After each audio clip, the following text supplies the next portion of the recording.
In 1804, enslaved people did what no one thought possible. They defeated a European superpower. They freed themselves.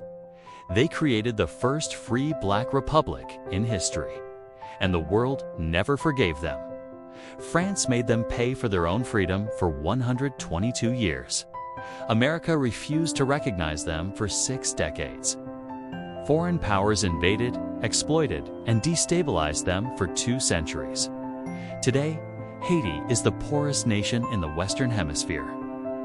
This is not a story of failure. This is a story of punishment. The world made Haiti pay for daring to be free. Part 1. The Pearl of the Caribbean. In the 1600s, France colonized the western half of Hispaniola, naming it Saint Domingue. They imported hundreds of thousands of enslaved Africans. By 1789, there were 500,000 enslaved people to 32,000 white colonists. It became the most profitable colony in the world, producing 40% of Europe's sugar and 60% of its coffee. This wealth was built on unimaginable brutality. Life expectancy for the enslaved was only 7 years after arrival. They were worked to death, then replaced. Torture was routine. Whippings, burnings, mutilation. Enslaved people were legally property with no rights, but they remembered where they came from. They remembered their languages, religions, and traditions. They waited for their moment. Part 2. The Revolution begins. In 1789, the French Revolution proclaimed liberty, equality, fraternity, but not for the enslaved. Tension grew in Saint-Domingue. On August 22, 1791, the revolution began with a ceremony at Bois Caiman. Dutty Bouwkman led the call to rise up. Within days, northern plantations were in flames. Thousands of enslaved people joined the rebellion. White colonists and French troops fought back brutally, but the rebellion could not be stopped. Toussaint Louverture emerged as leader, a former enslaved man, self-educated, and a military genius. He built a disciplined army, defeating Spanish and British forces and internal rivals. By 1801, he controlled the entire island. He abolished slavery and created a constitution. But Napoleon Bonaparte had other plans. Part 3. Defeating Napoleon.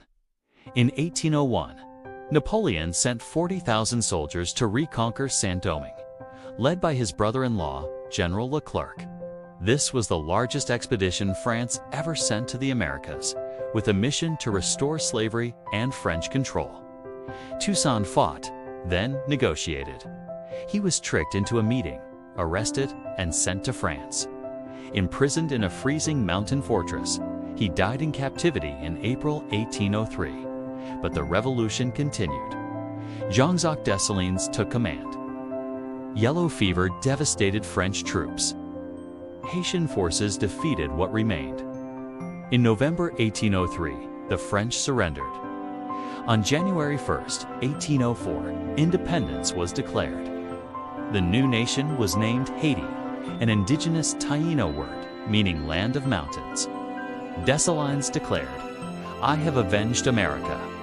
This was the first successful slave revolution in history, the only nation born from a slave uprising. They defeated Napoleon, the conqueror of Europe. The world took notice, and the world was afraid. Part 4. The Price of Freedom. Haiti's independence terrified slave-owning nations. The example could not be allowed to spread. The United States refused to recognize Haiti for 60 years. Until 1862, Thomas Jefferson called Haiti a horrible example. Britain recognized Haiti but extracted trade concessions. France demanded compensation for lost property. In 1825, French warships appeared off Haiti's coast. King Charles X demanded 150 million gold francs for the loss of enslaved people and land. Haiti had no choice. They agreed, reduced to 90 million after negotiation. Still 10 times Haiti's annual revenue. They had to borrow from French banks at high interest. Debt payments consumed Haiti's budget for generations. schools not built, roads not paved, hospitals not funded. Every franc went to France and French banks. The debt was not fully paid until 1947, 122 years later. Modern estimates put it at $21 billion today. France never apologized, never returned the money. In 2003, Haiti formally requested restitution, but France refused. This debt is why Haiti is poor. Not culture, not corruption, not failure. Punishment for freedom. Part 5. Occupation and exploitation. Without resources, Haiti struggled. Political instability led to repeated foreign interventions. From 1915 to 1934, the United States occupied Haiti. US Marines took control to restore order and protect American investments. In reality, it was about control of customs, banks, and resources. The Haitian Constitution was rewritten to allow foreign land ownership. Forced labor was used to build roads. Peasant resistance was crushed violently. Thousands were killed. The U.S. controlled Haiti's finances until 1947. After occupation, brutal dictatorships emerged, like Papa Doc and Baby Doc Duvalier. Both were supported by the United States as anti-communist allies. Coups, interventions, and instability continued. International financial institutions imposed conditions. Structural adjustment cut spending and opened markets. Haitian rice farmers were destroyed by subsidized U.S. rice imports. Natural disasters were exploited, like the 2010 earthquake. Over 200,000 were killed. Billions in aid never reached Haitians. NGOs built parallel systems, not Haitian capacity. UN peacekeepers brought cholera, killing over 10,000. Through it all, Haiti survived, but was never allowed to thrive. Part 6. The truth they don't teach. Why don't schools teach this? The Haitian Revolution is one of the most important events in history. It proved enslaved people could free themselves. It terrified every slave-owning society. It was deliberately erased from textbooks. The founding fathers of America owned slaves. They didn't want their slaves knowing about Haiti. France didn't want to admit they lost or that they demanded payment. For 200 years, the narrative was controlled. Haiti was called poor, unstable, failed. Never explained why. Never explained the debt. Never explained the invasions. Never explained the economic warfare. The truth is simple. Haiti didn't fail. Haiti was punished. For daring to prove that black people could govern themselves, for defeating the most powerful army in Europe, for existing as a free black nation when that was impossible. The world couldn't let them succeed because their success threatened every slaveholding power. Conclusion. In 1791, enslaved people in Saint-Domingue rose up. They had every reason to fail. They were outnumbered, outgunned, seen as property, not people. But they fought anyway. They defeated French colonists. They defeated Spanish armies.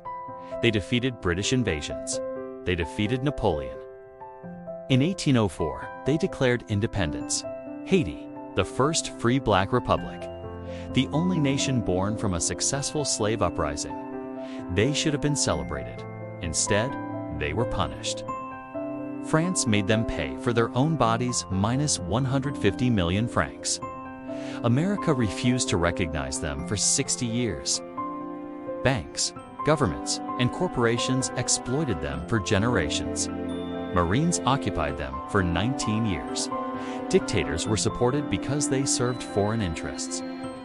And when earthquakes struck, the world sent aid that never arrived. Today, Haiti is the poorest country in the Western Hemisphere. And people ask, why is Haiti so poor? Now you know. Not because they failed, but because they won. And the world made them pay for it. For 200 years, this is the history they don't teach, the revolution they tried to erase, the debt they hope you never learn about. But Haiti is still here, still standing, still fighting. The first free black nation. Remember Haiti? remember what they did. Remember what was done to them, and never accept the lie that they failed. They didn't fail, they were punished for being free.